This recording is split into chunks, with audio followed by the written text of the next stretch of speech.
ജിമ്മിൽ ഇപ്പോൾ നമ്മൾ അധികമായിട്ട് കാണുന്ന ഒരു കേസാണ് ഈഗോ ലിഫ്റ്റിംഗ്.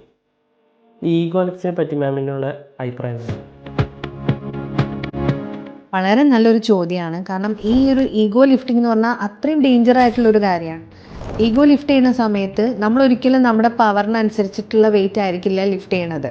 ഇപ്പോൾ നമ്മൾ അന്നേരം ഒരു കോമ്പറ്റീഷൻ ആവാം, അല്ലെങ്കിൽ നമുക്ക് വ്യൂവേഴ്സിനെ ഹാപ്പി ആക്കാൻ വേണ്ടിയിട്ട് ചെയ്യുന്നതാവാം. അന്ന് ഇപ്പോൾ അവരെന്നേക്കാളും വെയിറ്റ് എടുത്തു, അപ്പോൾ ഞാൻ അതിനേക്കാളും വെയിറ്റ് എടുക്കണം എന്നുള്ള ഒരു തോട്ടാവാം. എന്തോ ആയിരിക്കാം നമ്മൾ ആ വെയിറ്റ് എടുക്കുന്ന സമയത്ത് ചിലപ്പോൾ പോസ്ചർ റെഡി ആയിരിക്കില്ല, നമുക്ക് ബോഡിക്ക് കപ്പാസിറ്റിക്ക് അനുസരിച്ചിട്ടുള്ള വെയിറ്റ് ആയിരിക്കണം എന്നില്ല. നമ്മൾ ലിഫ്റ്റ് ചെയ്യുന്ന സമയത്ത് നമുക്ക് പല ബുദ്ധിമുട്ടുകളും വരാനുള്ള ചാൻസ് ഉണ്ട്.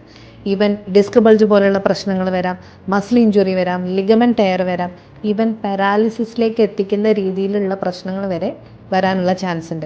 നമുക്കിവിടെ ഒരുപാട് കേസ് അങ്ങനെയുള്ള ഈ ഈഗോ ലിഫ്റ്റിംഗ് കാരണം ഒരുപാട് ഇഞ്ചുറീസ് പറ്റിയ പേഷ്യൻസ് നമുക്ക് വരാറുണ്ട്. ഈവൻ വെയ്റ്റ് ലിഫ്റ്റിംഗ് ചാമ്പ്യൻസ് വരെ നമുക്ക് വന്നിട്ടുണ്ട്. അപ്പോൾ അവർ അന്നേരം നമുക്ക് അത്ര തന്നെ പ്രശ്നങ്ങളായിട്ട് തോന്നില്ല. പക്ഷെ കുറച്ചൊരു ഗ്യാപ്പ് ഇട്ടിട്ട് ഒരു 1 ഇയർ ബാക്ക് ഒക്കെ കഴിഞ്ഞിട്ടായിരിക്കാം അവർ വരുന്നത്. ആ ഒരു 1 ഇയറിൻ്റെ ഉള്ളിൽ അവരുടെ ബോഡിയിൽ പല മെക്കാനിസം നടന്നിട്ടുണ്ടാവും. കാരണം ഒരു ദിവസം ലിഫ്റ്റ് ചെയ്തു, അവർക്ക് പ്രോബ്ലം ഒന്നുമില്ല, പിറ്റേ ദിവസം അതന്നെ അവർ കണ്ടിന്യൂ ചെയ്യുന്നു. അങ്ങനെ ആയി അവർക്ക് ഒരുപാട് പ്രശ്നങ്ങൾ, അതായത് ചെറിയൊരു മൈൽഡ് ഡിസ്ക് ബൾജ് ആയിരുന്ന അവർക്ക് നെർവ് റൂട്ട് കംപ്രഷനായി അങ്ങനെ ഒരുപാട് പ്രോബ്ലംസ് ആയിട്ട് വരാറുണ്ട്.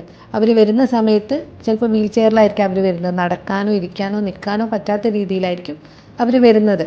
അപ്പോൾ ഈ ഒരു കാര്യം എന്ന് പറയുന്നത് നമ്മളിപ്പം ഇന്നത്തെ ജനറേഷനിൽ വളരെ ഇമ്പോർട്ടൻ്റ് ആയിട്ടുള്ളൊരു റെഡ് ഫ്ലാഗ് ആയിട്ടുള്ളൊരു കാര്യമാണ് ഈഗോ ലിഫ്റ്റിംഗ് എന്ന് പറയുന്നത്. അപ്പോൾ എല്ലാവരും അത് ഡേഞ്ചറായിട്ട് തന്നെ കണ്ടുകൊണ്ട് നമുക്ക് പറ്റുന്ന കപ്പാസിറ്റി മാത്രം നമ്മൾ യൂസ് ചെയ്യും.